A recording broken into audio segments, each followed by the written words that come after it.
తునిలో తీవ్ర ఉద్రిక్త పరిస్థితి నెలకొంది. మున్సిపల్ వైస్ చైర్మన్ ఎన్నిక వేళ సీన్ వైసీపీ వర్సెస్ టీడీపీగా మారింది. ఎన్నికలు జరగకుండా చేస్తున్నారంటూ వైసీపీపై టీడీపీ నేతలు ఆగ్రహం వ్యక్తం చేస్తున్నారు.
చూస్తున్నాం. తునిలో తీవ్ర ఉద్రిక్త పరిస్థితి నెలకొంది. మున్సిపల్ వైస్ చైర్మన్ ఎన్నిక వేళ సీన్ వైసీపీ వర్సెస్ టీడీపీగా మారింది. ఎన్నికలు జరగకుండా చేస్తున్నారంటూ వైసీపీపై టీడీపీ నేతలు తీవ్ర ఆగ్రహం వ్యక్తం చేస్తున్నారు.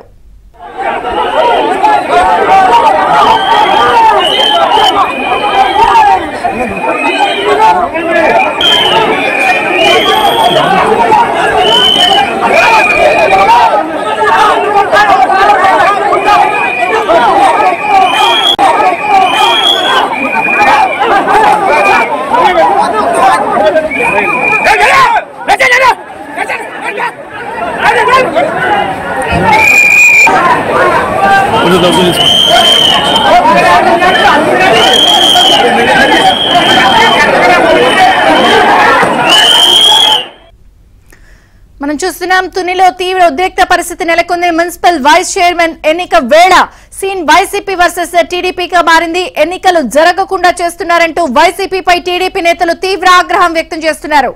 పూర్తి సమాచారం మా ప్రతినిధి అప్పారావు అందిస్తారు. Apparao, Vijaya Chandrika, Tuni municipal vice chairman ఎన్నిక రసాభాసగా మోతుందని చెప్పాలి. ఎన్నికకు తెలుగుదేశం పార్టీ సిద్ధంగా ఉన్నప్పటికీ ఓటమి భయంతో వైసీపీ మాత్రం ఎన్నికకు రాకుండా రకరకాల డ్రామాలు ఆడుతున్న తీవ్ర స్థాయిలో ఆగ్రహం వ్యక్తం అవుతుంది. మరోపక్క తెలుగుదేశం పార్టీ కూడా తాము ఎన్నికలు సిద్ధంగా ఉంటే వైసీపీ తన కౌన్సిలర్ ఎందుకు పదే పదే నిర్బంధించేసి రహస్య ప్రాంతాలకి తరలిస్తుందని తీవ్ర స్థాయిలో మండిపడుతుంది. అందులో భాగంగా ఉదయం 10 గంటలకి సరిగ్గా ఎన్నిక నిర్వహించాల్సింది. దీనికి సంబంధించి ఇప్పటికే 10 మంది టీడీపీ కౌన్సిలర్లు సమావేశం లోపలికి వెళ్లిపోయారు.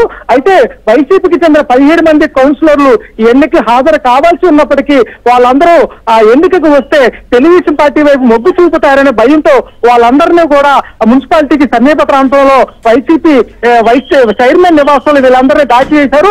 దీంతో తెలుగుదేశం పార్టీ శ్రేణులందరూ కూడా బారికేడ్లను బద్దలు కొట్టుకుంటూ వైసీపీ కౌన్సిలర్ దాచిన ప్రాంతానికి వెళ్లే ప్రయత్నం చేశారు. తామందరూ ఎన్నికకి సిద్ధమైతే ఎందుకు పదే పదే దాచేస్తున్నారనో తీవ్ర స్థాయిలో పోలీసులతో గొడవ పడ్డారు. తాము వైసీపీ కౌన్సిల్ దాచిన ప్రాంతానికి వెళ్లి స్వేచ్ఛగా ఎన్నికలకు హాజరు కావాలని తాము కోరుతామని కూడా డిమాండ్ చేశారు. అయితే ఇరు వర్గాల మధ్య గొడవలు జరిగే అవకాశం ఉండడంతో పోలీసులు ఇరు వర్గాలను నిర్మూలించారు. అయితే వైసీపీ కౌన్సిలర్లు దాచిన ప్రాంతం నుంచి కొంతమంది కౌన్సిలర్లు ఎన్నికకు హాజరు కావడానికి బయటికి రాగానే అది తెలుసుకున్న వైసీపీ మాజీ మంత్రి దాడిశెట్టి రాజా, వైస్ చైర్మన్ వీళ్ళందరూ కలిపి వాళ్ళందరూ కూడా లాక్కుకు పోయి మళ్ళీ వేరే చోట రహస్యంగా దాచేశారు. దీనిపై తెలుగుదేశం పార్టీ శ్రేణులు తీవ్ర స్థాయిలో ఆగ్రహం వ్యక్తం చేస్తూ అటు పోలీసులు కూడా ఎన్నికలు సహకరించకుండా చేస్తున్నారని కూడా తీవ్ర స్థాయిలో మండిపడుతున్నారు. అటు వైసీపీ కూడా సమయం మించిపోతున్నప్పుడు కూడా ఇంకా ఎన్నికకు తమ కౌన్సిలర్ పంపించకుండా ఇంకా డ్రామాలు ఆడుతుంది. అయితే అధికారులు మాత్రం 11 గంటలకు ఎన్నికలు నిర్వహిస్తామని 12 వరకు చూసి ఫారం లేకపోతే వాయిదా వేస్తామని చెప్తున్నారు. ప్రస్తుతం అయితే తుని మున్సిపాలిటీకి సంబంధించి వైస్ చైర్మన్ ఎన్నికకు 28 మంది కౌన్సిలర్లు హాజరు కావాలి. ఫారానికి ఎన్నికకు సంబంధించి కనీసం 14 మంది హాజరైతే సరిపోతుంది.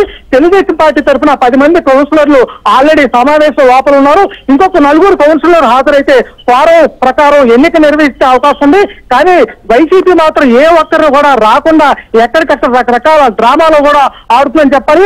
ఒక పక్క ఎన్నిక జరగకుండా రకరకాల కుట్రలు కుతంత్రాలతో అడ్డుకుంటున్న వైసీపీ మళ్ళీ చలో వైసీపీ పిలిపించిన నేపథ్యంలో అటు మాజీ ఎంపీ వంగయ్య గీత, మాజీ మంత్రి దాల్చిత్ రాజా, అదేవిధంగా ముద్రగడ పద్మనాభ తదితరులందరూ కూడా పిలిపి వచ్చే ప్రయత్నం చేస్తున్నారు. ఒక రకంగా ఏమాత్రం వైసీపీ ఎన్నికలకు సహకరించకుండా తిరిగి వాళ్లే ఒక రకమైన గొడవ సృష్టించడానికి ఈ విధంగా చలో పిలిపివ్వడం పట్ల అటు టీడీపీ తీవ్రస్థాయిలో ఆగ్రహం వ్యక్తం చేస్తుంది. అటు గొడవలు జరగకుండా కూడా పోలీసులు ఎక్కడికెక్కడ తురికి వస్తున్న వైసీపీ నేతలందరూ కూడా అడ్డుకొని వెనక పంపించేస్తారు. తాజాగా ఈ కాకినాడ మాజీ ఎంపీ వంగయ్య గీత తురిలో అడ్డుకున్నారు. అదేవిధంగా గొల్లపురం సమీపంలో మాజీ మంత్రులు కన్నబాబు, ఎమ్మెల్సీ అనంతబాబును కూడా పోలీసులు అడ్డుకున్నారు. చదువుతునికి అనుమతి లేదని చెప్పారు. ప్రస్తుతం అయితే సమయం 11 అవుతున్న నేపథ్యంలో మరి కాసేపట్లో ఎన్నికకు వీలుగా తెలుగుదేశం పార్టీ కౌన్సిలర్ అందరూ కూడా లోపలికే ఉన్నారు.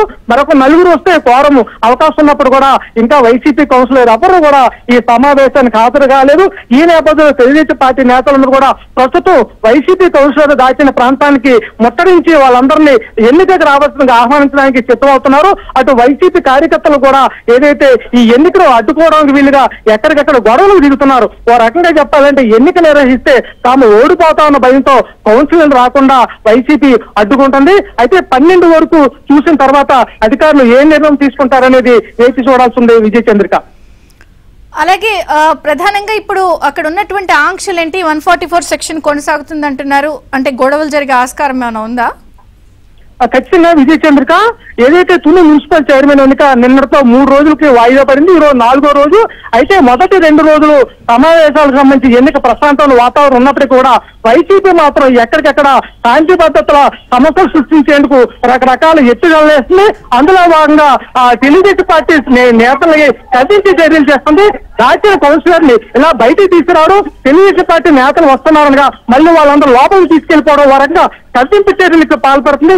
ఈ నేపథ్యంలో నిన్న ఈ రోజు కాకినాడ జిల్లా కలెక్టర్ శ్యామోహన్ కూడా ప్రత్యేక ఉత్తర్వులు జారీ చేశారు. తుని పట్టణంలో ఎవరు గుమ్మికూడదని, ఆయుధాలతో సంచరించడానికి కూడా వీల్లేదని 144 సెక్షన్ కూడా విధించారు. ప్రస్తుతం అయితే తుని మున్సిపాలిటీలో ఎన్నికలు జరిగే ప్రాంతంలో దాదాపు కిలోమీటర్ పరిసర ప్రాంతాల్లో అన్ని వాణిజ్య దుకాణాలను పోలీసులు కూడా పూర్తిగా మూసివేయించారు. మరో పక్క చూస్తుంటే గతంలో కూడా తెలుగుదేశం పార్టీ అధికారంలో ఉన్నప్పుడు కాపు రిజర్వేషన్ల ఒక సమావేశం నేపథ్యంలో తుని రైలు దహన ఘటన జరిగింది.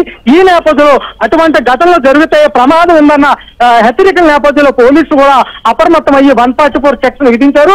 అదేవిధంగా రైల్వే స్టేషన్ వెళ్లే ప్రాంతాల్లో కూడా పోలీసులు భారీగా మోహరించి అవాంఛనీయ ఘటనలు జరగకుండా చూస్తున్నారని చెప్పొచ్చు. ఒక రకంగా కేవలం ఎన్నికల్లో ఓడిపోతామన్న భయంతో కోరం లేకుండా అడ్డం పెట్టుకుని వాయిదా వేసే పైగా వైసీపీ చేస్తుంది. అయితే ఎన్నికల అధికారులు చెప్తున్న ప్రకారం కోరం లేకపోతే 2 సార్లు మాత్రమే చెప్పండి. ఇప్పటి వరకు ఇద్దరికి ఉన్న బలాబలాలేంటి?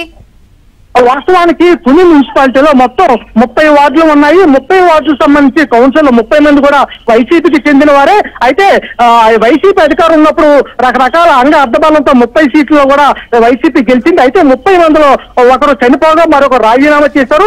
ఈ నేపథ్యంలో 28 మంది మాత్రమే ప్రస్తుతం మున్సిపాలిటీ ఉన్నారు. 28 మందిలో ఇటీవల వైసీపీ విధానం నచ్చగా తెలుగుదేశం పార్టీలో 10 మంది కౌన్సిలర్లు చేరారు. దీంతో కూడా చెప్పాలంటే 10 మంది టీడీపీ బలం ఉన్నారు, 15 మంది వైసీపీ బలం ఉన్నారు. అయితే మున్సిపల్ వైస్ చైర్మన్ ఎన్నికకి సంబంధించి 15 మంది వరకు వైసీపీ టీడీపీకి వైపు ఉంటే ఎవరైతే అనుకూలంగా ఉన్నారో వాళ్ళు మున్సిపల్ వైస్ చైర్మన్ నెగ్గొచ్చు. ప్రస్తుతం టీడీపీకి 10 మంది ఉన్నారు. మరొక 5 అనుకూలంగా టీడీపీకి ఉంటే మున్సిపల్ వైస్ చైర్మన్ కుర్చీ టీడీపీ గెలుస్తుంది.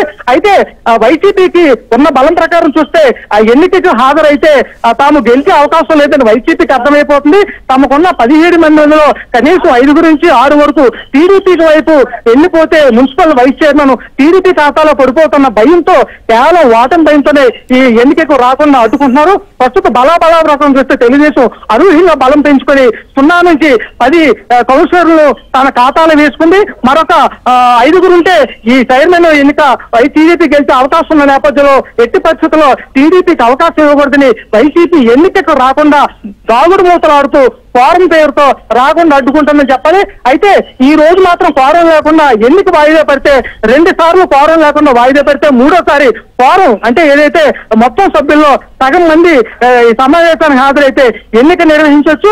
అయితే ప్రస్తుతం 15 మంది రావాల్సి ఉన్నప్పటికీ 10 మంది టీడీపీ వైపు ఉన్నారు. వైసీపీ నుంచి ఎవరో లేకపోవడంతో క్వారం లేదు. అయితే 2 సార్లు క్వారం లేక వాయిదా పడితే 3వసారి మాత్రం ఎన్నికలు క్వారం లేకుండా ఎంతమంది సభ్యులుంటే అంతమందితో ఎన్నిక నిర్వహిస్తారు. అదే కనుక జరిగితే 10 మంది టీడీపీకి బలం ఉన్న నేపథ్యంలో ఆ 10 మందిలో ఒకరు మున్సిపల్ వైస్ చైర్మన్ ఎన్నుకుంటే ఆ కుర్చీ టీడీపీ ఖాతాలో పడే అవకాశం చెప్పొచ్చు. ఓ రకంగా ఈ రోజు మాత్రం ఎన్నిక క్వారం లేకుండా వాయిదా పడితే వైసీపీకి డ్రామాలు ఆడడానికి కూడా అవకాశం